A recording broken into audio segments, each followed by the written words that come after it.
दोस्तों हमारे देश में एक औरत बहुत ही ज्यादा चर्चे में है जिसका नाम है सीमा हैदर, जो कि एक पाकिस्तानी है और नेपाल के रास्ते से इंडिया में घुस आई है। अब दोस्तों इसके चक्कर में बड़ा ही बवाल हो रहा है।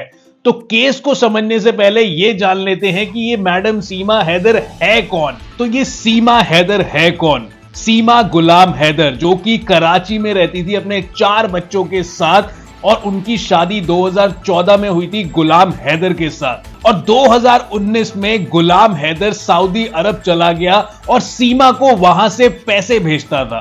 तो भैया ये तो होगी सीमा हैदर की बात। तो अब हम जानेंगे सचिन के बारे में। ये सचिन कौन है?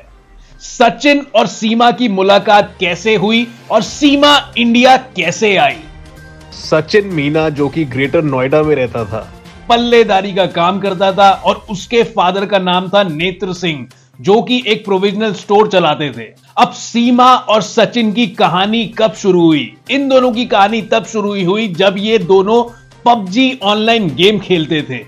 अब भैया पबजी तो कुछ टाइम बाद बंद हो गया था, लेकिन इन दोनों की चैटिंग, इन दोनों की बातचीत चलती थी इंस्टाग्राम और फेसबुक के थ्रू। अब सीमा की बात सुने तो सीमा के कहने के अनुसार उनके पास इंडिया का वीजा तो था नहीं, तो उन्होंने क्या किया, पाकिस्तानी के किसी एजेंट से अपना नेपाल का वीजा लगवाया और नेपाल के रास्ते आकर वो इंडिया के रास्ते घुस गई। ये दोनों मिले मार्च में और मार्च में मिलने के बाद इन्होंने क्या किया, नेपाल के काठमांडू के पशुपतिनाथ मंदिर में इन्होंने शादी कर ली। सीमा हैदर 10 मई 2023 को अपने बच्चों के साथ नेपाल आई। नेपाल से काठमांडू पोखरा वैन आई और उसके बाद वहां पर वो एक रात रुकी अपने बच्चों के साथ और अगले दिन पोखरा काठमांडू दिल्ली की बस में बैठकर वो दिल्ली आ गई।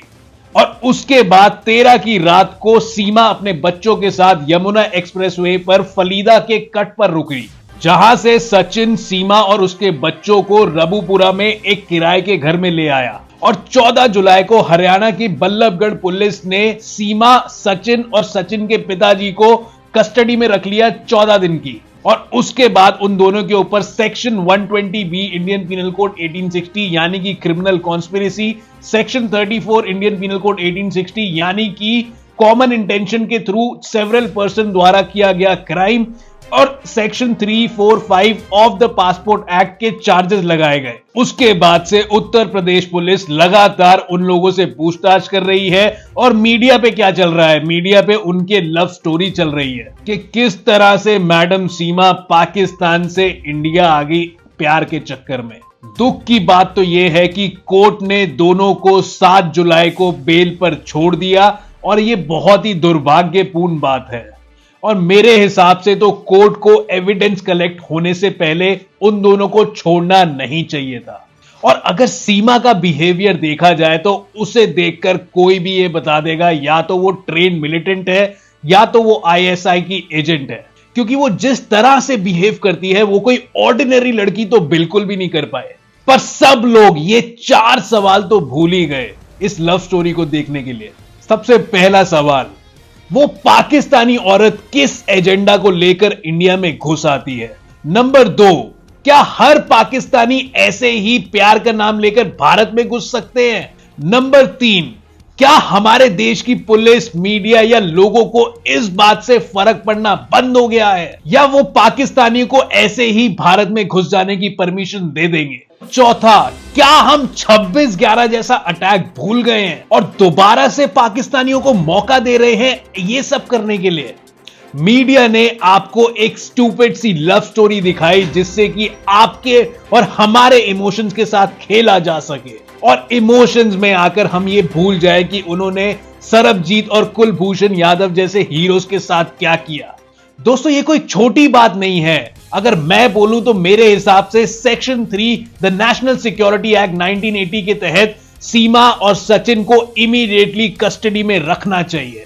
और कस्टडी में तब तक रखना चाहिए जब तक उन घुसपैठियों को बाहर जाने का रास्ता ना दिखा दिया जाए और वो इंडिया में क्यों आई, उसके पीछे क्या वजह है, वो सारी जानकारी ना ले ली जाए विद एविडेंस। क्योंकि दोस्तों सीमा जैसे लोग आतंकवादियों से कम नहीं है जो कि हमारे देश में हथियारों के साथ घुस आते हैं और उसके बाद हमारे ही देश के मासूमों की जान ले लेते हैं। और पुलिस तो अभी तक यह पता नहीं लगा पाई कि सीमा के पास इतने पैसे कहां से आए कि वो 3 इंटरनेशनल बॉर्डर पार कर सके। ये फंडिंग कहां से आई, किसने दी उनको, और सचिन को कितने पैसे मिले कि जो ये इलीगल एक्ट है उसे फैसिलिटेट करने के लिए। इसमें ऐसा भी हो सकता है कि सचिन को एक मोहरा बनाया गया आईएसआई या फिर कोई अदर ऑर्गेनाइजेशन द्वारा, जिससे कि उसने पैसे के लालच में आकर नेशनल सिक्योरिटीज के साथ धोखा किया।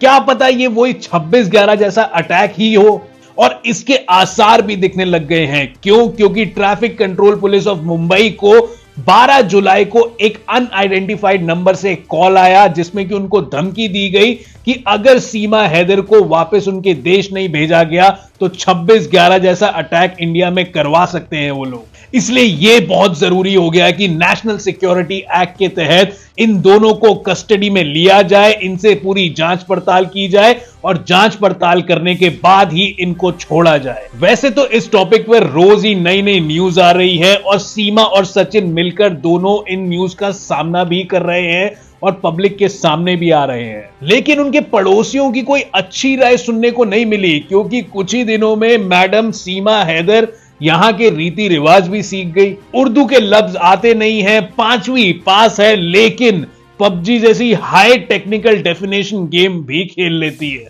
बॉर्डर पार भी कर लेती हैं, पासपोर्ट भी बनवा लेती हैं और पुलिस के सवालों का बहुत ही अच्छे से जवाब देती है। ऐसा लग रहा है कि जैसे कि वो पहले से ही ट्रेन थी, पहले से ही सब कुछ उसको पता था। लेकिन आप लोगों की क्या राय है नीचे कमेंट बॉक्स में कमेंट करके बताइए। और गाइज, मेरा channel YouTube channel Ashish Dawar the legal Baba को आप फॉलो कर लीजिए, क्योंकि ऐसी करंट अफेयर्स लीगल अपडेट्स आप लोगों के लिए मैं लाता रहूंगा। Thank you.